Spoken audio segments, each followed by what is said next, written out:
और चलिए फटाफट अंदाज की खबरों से हटकर कुछ खबरें विस्तार से देखते हैं। मध्य प्रदेश में मुआवजा कारोबार के पहले भाग में हमने ये दिखाया था कि कैसे मध्य प्रदेश यूपी हाईवे के हजारों करोड़ के प्रोजेक्ट में मुआवजा लेने और मुआवजा घर बन रहे हैं। दूसरे हिस्से में उसी सिंगरौली जिले की एक और कहानी। ललितपुर सिंगरौली रेल लाइन के लिए 6,672 करोड़ रुपए का बजट 2016 में पास हुआ था।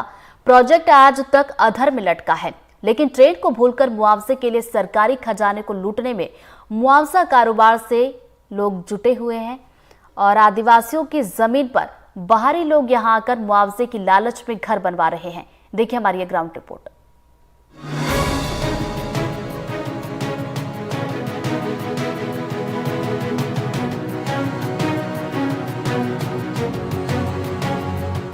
मुआवजा इंडस्ट्री के कच्चे माल की पहली किश्त, मुआवजा घर की पहली कहानी हमने आपको सिंगरौली प्रयागराज के प्रस्तावित हाईवे से दिखाई।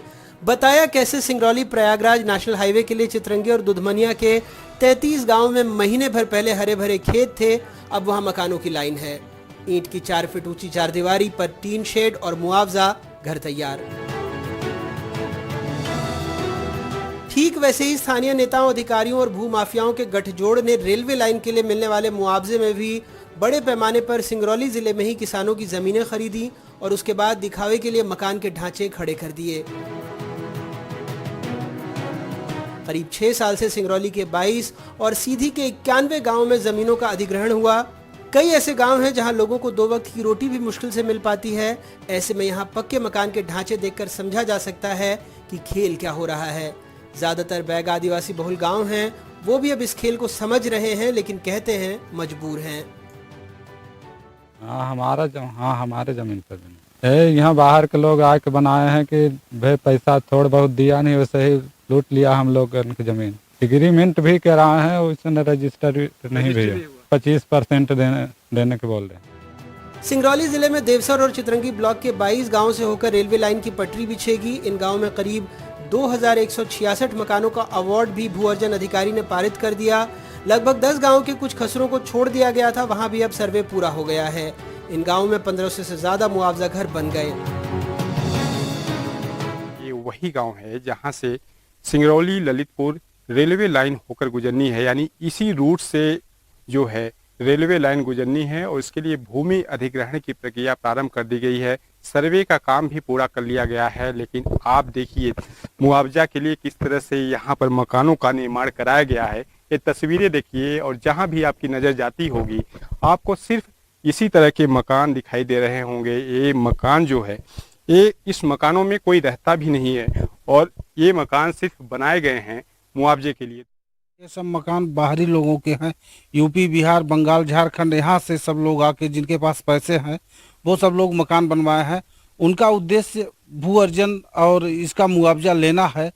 वो मुआवजा के लिए ये सब मकान 2 मंजिला 3 मंजिला मकान बनवाए। जिनकी जमीन है वो गरीब लोग हैं, खेती किसानी करते हैं, उनके पास पैसा नहीं है, तो पैसे वाले लोग आकर या तो उनसे रजिस्ट्री करा लेंगे कुछ डिसमिल 2-4 डिसमिल, या तो फिर एग्रीमेंट करा लेते हैं, या तो स्टाम्प पे लिखवा लेते हैं और स्टाम्प पे लिखवा के और यहाँ उनके ज़मीन पर उनको कुछ पैसे का लालच देकर 10-20% और मकान बना लेते हैं।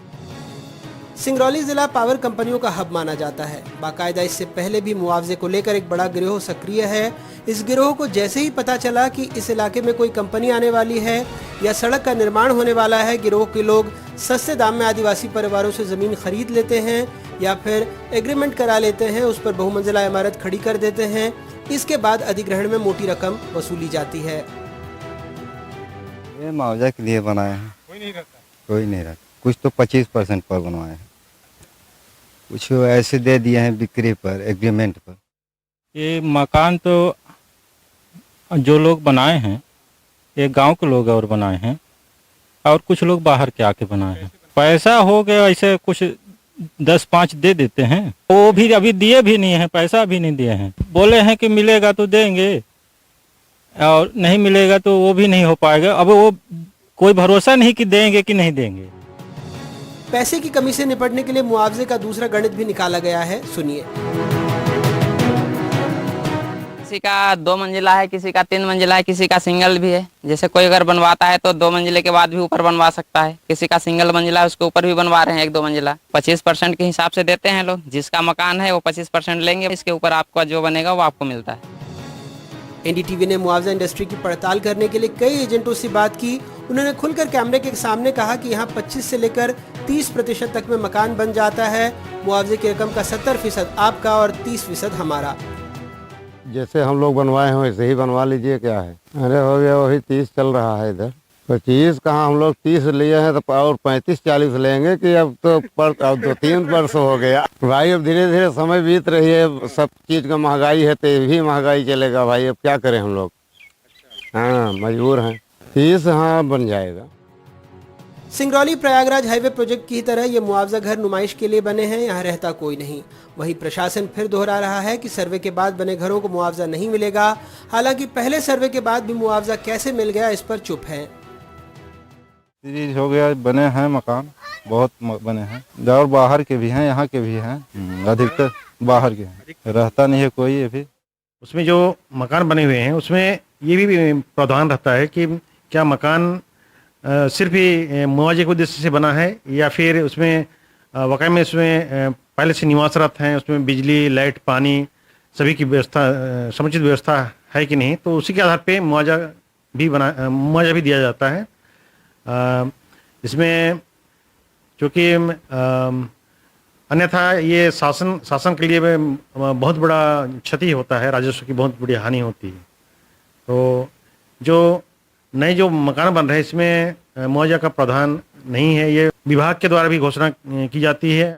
ललितपुर सिंगरौली रेल लाइन के लिए, रेल लाइन में भ्रष्टाचार हुआ है मुआवजा का, फर्जी मकान के संबंध में। उसके संबंध में पहली तो बात यह है कि इन्होंने प्रकाशन नियमानुसार इसलिए नहीं किए क्योंकि अगर नियमानुसार प्रकाशन करते उसमें जो परिसंपत्तियां भूमियों में हैं वो सब लेख आ जाते। तो इन्होंने परिसंपत्तियों का लेख ही नहीं किए कि किस भूमि में, प्रकाशन के समय, कि किस भूमि में कौन सी परिसंपत्ति है। और इसके बाद इनका ये खेल शुरू हुआ कि इन्होंने आदिवासी की भूमि पर, हरिजन की भूमि पर, बाहरी लोगों का व्यापक पैमाने पर फर्जी मकान दर्शित करके और उन्होंने आहरण कर दिया। और कुरसा गांव का है जिसके संबंध में जांच हुई और जांच में पाया गया कि कोई न मकान है न तो यहाँ के लोग भूमि स्वामी हैं। जो मकान दर्ज हैं इनका भुगतान न किया जाए। मुआवजा माफिया अधिकारी वर्ग मिल के और भूमि स्वामी की भूमि से स्टाम्प पर लिखाते हैं कि भाई 10% 20% आपको दे देंगे, बाकी मकान हम बनाएंगे, मकान का पैसा आप हम ले लेंगे, भूमि का पैसा तुम ले लेना। मुआवजा का पैसा ये सीधे उसी से, जबकि नियम नहीं है लेकिन ये उसी के खाते में डाल देते हैं, भूमाफिया के खाते। इसी रेलवे लाइन प्रोजेक्ट में पन्ना जिला के 32 गांवों में सिर्फ 41 मकान बने हैं, लेकिन सिंगरौली जिले के 22 गांवों में 4700 मकानों का पहले भुगतान हो चुका है। 10 गांव के करीब 1500 मकान और 500 भूमि स्वामी के साथ लगभग 2000 लोग मुआवजा पाने की होड़ में रोक के बाद भी इन मकानों का निर्माण करा रहे हैं और प्रशासन जैसे आंखें मूंदे बैठा है। एनडीटीवी ने मुआवजा घरों के काले पहलू को उजागर किया है क्योंकि जितनी भी विकास परियोजनाएं हैं उसमें प्रशासन के आंखें मूंद लेने से पारदर्शिता की कमी आई है और सरकार जवाबदेही लेने से बचती दिख रही है। भोपाल से अपने सहयोगी रिजवान खान और देवेंद्र पांडे के साथ अनुराग द्वारी, एनडीटीवी।